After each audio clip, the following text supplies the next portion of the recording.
This is Zach's Mind, and what I want to talk to you about today is the fact that two movies I have not yet seen, District 9 and Avatar, are currently being considered for Oscar nominations. I have nothing against these movies. I haven't seen them. Having not seen them, I do not formally have an opinion about them.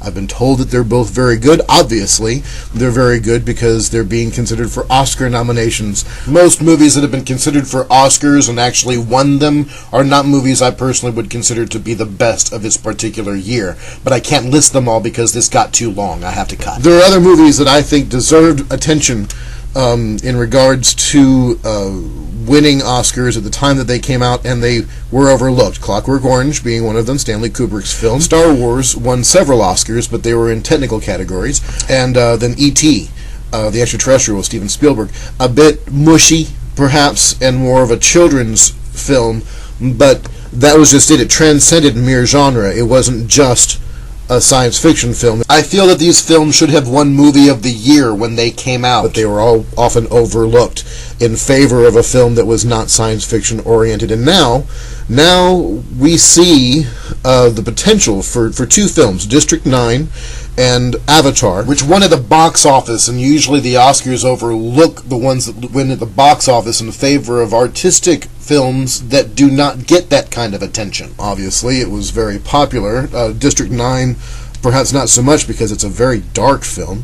Both films deal with similar issues, how humanity treats aliens and how we treat our own planet and how we treat each other.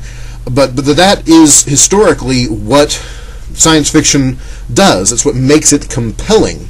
The fact that science fiction, when done properly, deals with human issues in a controlled system that the author creates so that he can explore issues that would otherwise be questioned by those who wish to censor information.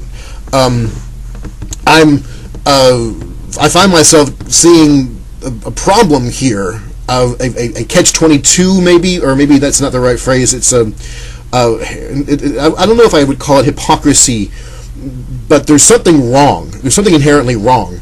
Star Trek, the movie that has come out this past year as well, the same year that Avatar and District 9 came out, it is not being considered for an Academy Award, nor am I insinuating that it should.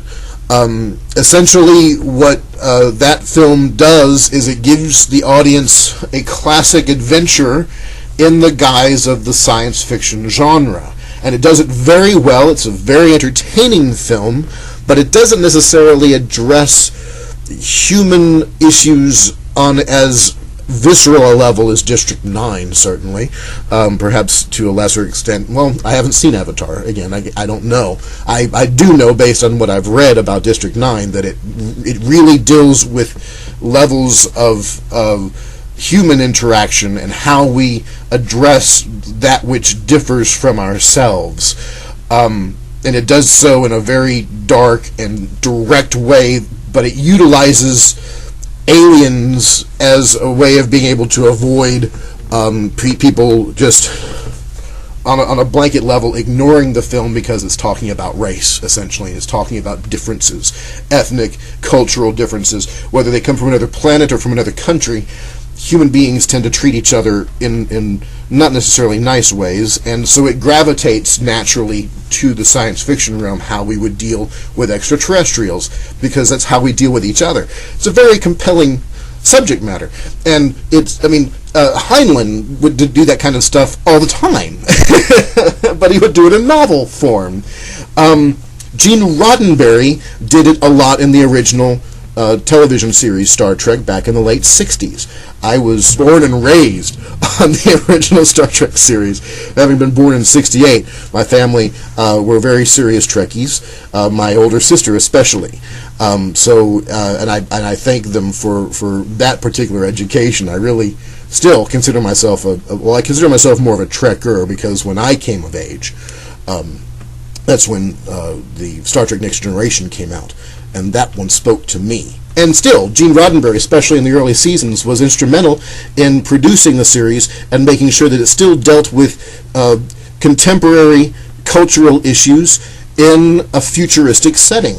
So, and he was focusing more on the quality of life, of where humanity can go, the potential that humanity has to transcend its own weaknesses and foibles, and yet we would still have those weaknesses to address because they're part of what make us who we are. The deal, my point is, science fiction has, since its inception perhaps, or certainly since its participation in cinema, deserved attention by the Oscars, and very rarely does it get that.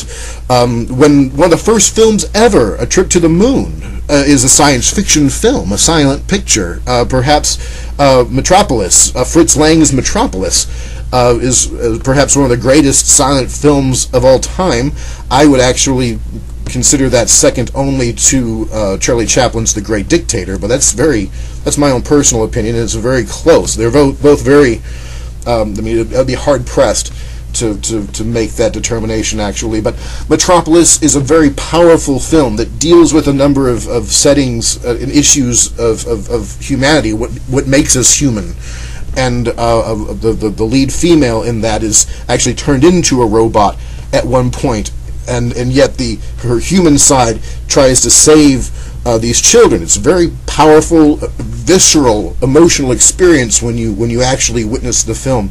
And this is like, we're talking 20s, 30s, we're talking a long time ago, and that was science fiction that was being addressed, and yet a very human, powerful story was brought forth. But I believe that was even before the Oscars were even contemplated. So that one obviously never got an Oscar nod because it was pre-Oscars.